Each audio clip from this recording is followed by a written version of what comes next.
Aujourd'hui, on va regarder les critères essentiels pour que votre installation solaire soit rentable.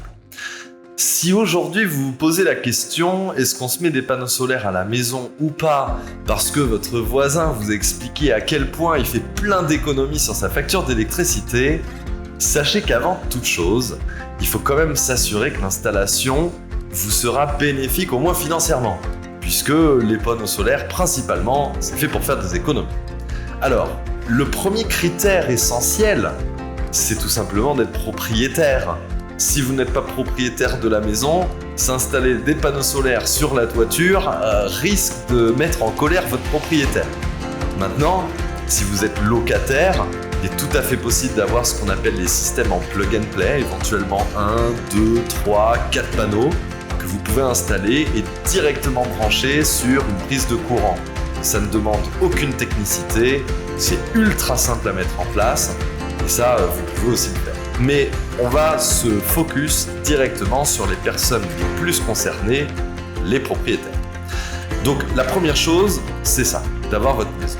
La deuxième chose, le critère essentiel pour avoir une installation solaire qui soit rentable, c'est d'avoir une facture d'électricité qui soit au moins aux alentours des 50 € par mois. La raison étant très simple, quand vous payez en dessous de 50 € par mois, la plupart du temps, l'abonnement de votre facture d'électricité représente quasiment la moitié du coût mensuel de votre électricité. Donc les économies en fait ne se font que sur une tranche de 20 ou 30 €, ce qui n'est pas forcément très rentable. Premier critère, avoir une facture d'électricité qui dépasse 50 € par mois, c'est énorme.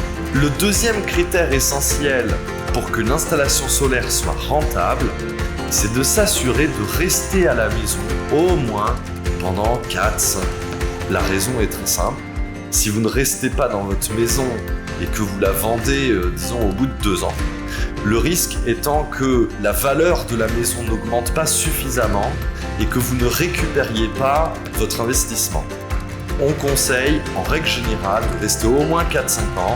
Et là, entre l'augmentation de la valeur de la maison et les économies que vous aurez réalisées sur vos factures, dans ce cas-là, on considérera que ce sera rentable. Le troisième critère pour une installation rentable, c'est de s'assurer que vous n'habitez pas en pleine forêt, ou bien que votre maison n'est pas à l'ombre d'un immeuble. En gros, c'est de s'assurer que l'endroit où vous installez les panneaux solaires, vous recevez une grande partie de la lumière du jour directement sur les panneaux.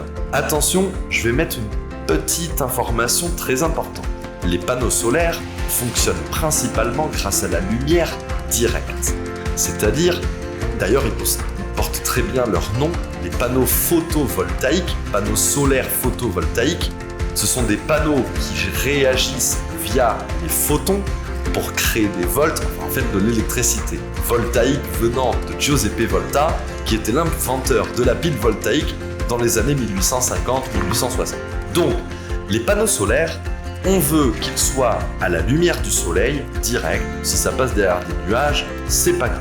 Donc, si votre maison est au milieu des arbres ou derrière un immeuble qui fait de l'ombre la moitié de la journée, évitez, c'est pas du tout une bonne idée d'installer des panneaux solaires dans ce cas-là. Voilà, je crois que vous avez tout compris. Pour avoir des panneaux solaires, il faut une facture qui dépasse les 50 €. Il faut rester au moins 4-5 ans dans la maison. Et enfin, n'avoir aucun problème d'ombre sur la toiture. Si vous en avez un petit arbre qui fait une ombre par-ci par-là, une petite ombre portée, ça peut être pris en compte. On peut baisser la production d'électricité et voir si c'est rentable. Et la plupart du temps, ça peut l'être. Allez, soyez vigilants, on passe à la prochaine vidéo.